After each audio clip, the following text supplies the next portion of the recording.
So let's start with some basic arithmetic. We can say like that here. I just want to make this heading. So here are the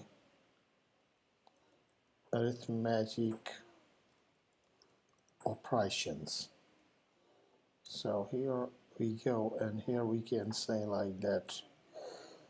If we say the addition, so like 1 plus 2, and here if we want to run this cell, then it will be the look like this. All the cells, when we run this will be the converted to this, and this is the output, and it comes like this. Here is the output for 1 plus 2, and here we can say like that the for subtraction 9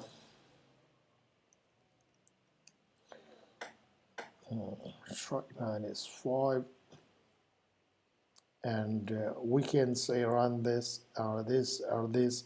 These are the tooltips like this. Run this will run this cell and move to the next cell, and so for there like that the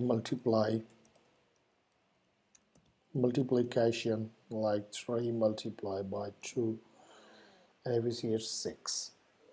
So in similar way sorry, in similar way we can see like that the division and 5 divided by 3. So if we see here, this will be the run, and it is the answer for this.